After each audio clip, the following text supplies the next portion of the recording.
On the 8th of February 2011, an internal memo from inside Nokia appeared on the technology site Engadget.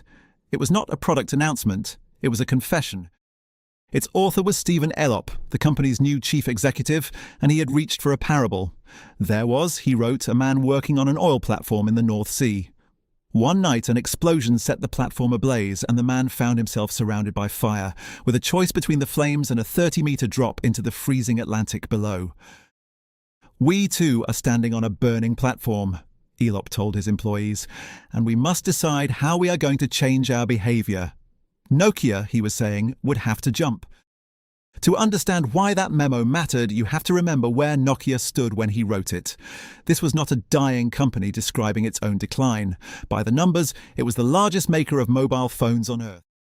In 2010, Nokia shipped more handsets than anyone, more than 450 million in a single year.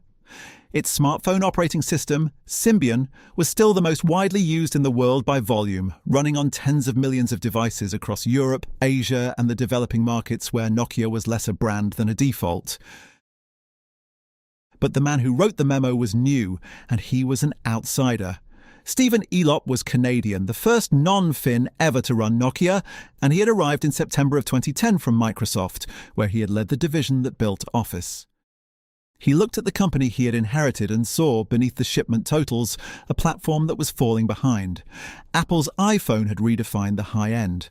Google's Android, given away free to every manufacturer who wanted it, was eating the middle.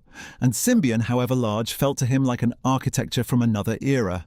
Slow to develop for, slow to delight. So in the memo, Elop laid out a diagnosis. Symbian was not a fire he could put out.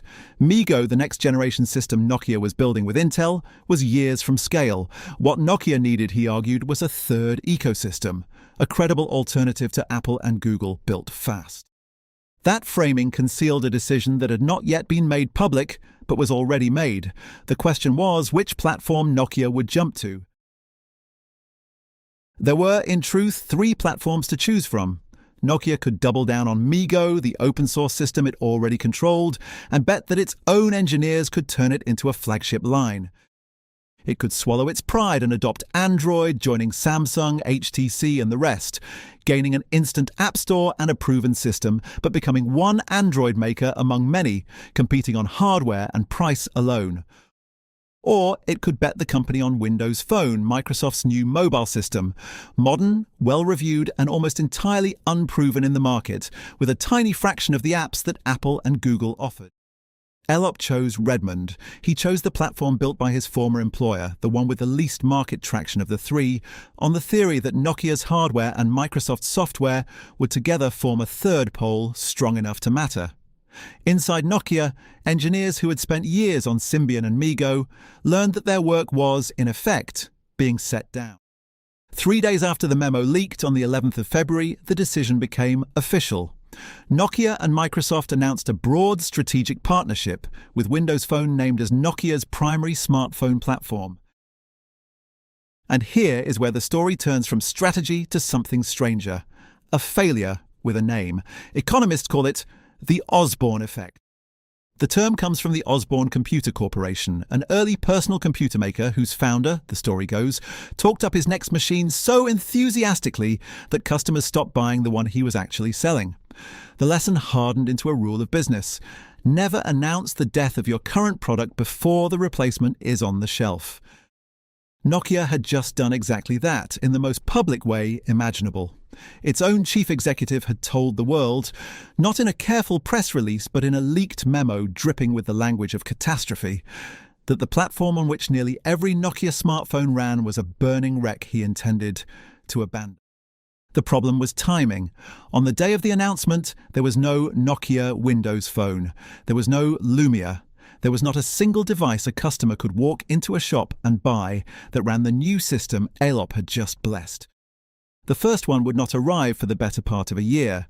The Lumia 800 was unveiled at Nokia World in October of 2011 and reached buyers in November, 9 months after the memo declared the old world over.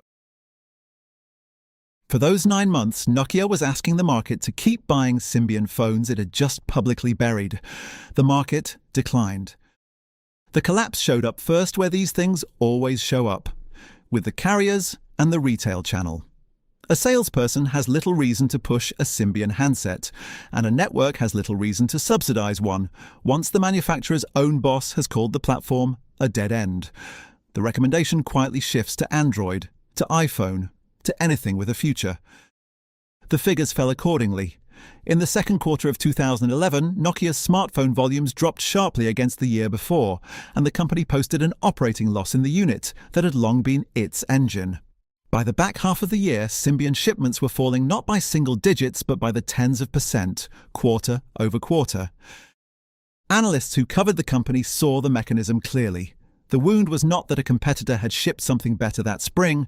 The wound was that Nokia had told its own customers there was no reason to stay, and they believed it, and they left, in the months before any replacement existed to catch them.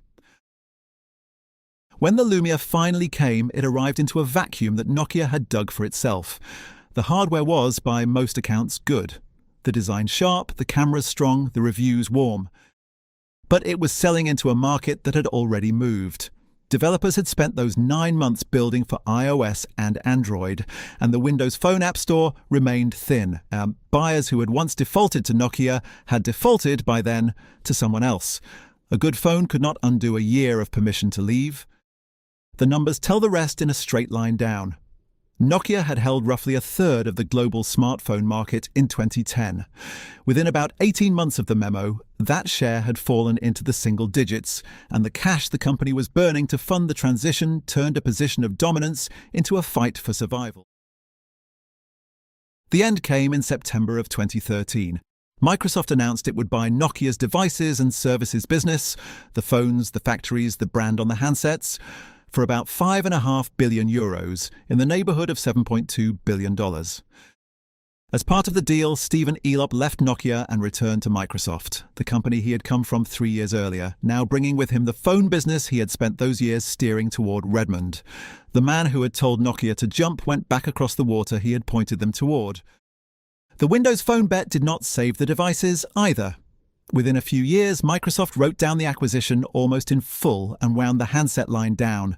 The third ecosystem never came. For years, the standard account of Nokia's fall named an outside cause: the iPhone that redefined the phone, the Android that flooded the market. Both were real and both were pressing on Nokia long before 2011. But the burning platform memo is a different kind of cause, and a rarer one. It was not a competitor's product. It was a document, a piece of writing, leaked from inside that announced a company's own weakness to the people deciding whether to keep buying from it. Read today, the memo is often praised as a clear-eyed diagnosis of a company in trouble.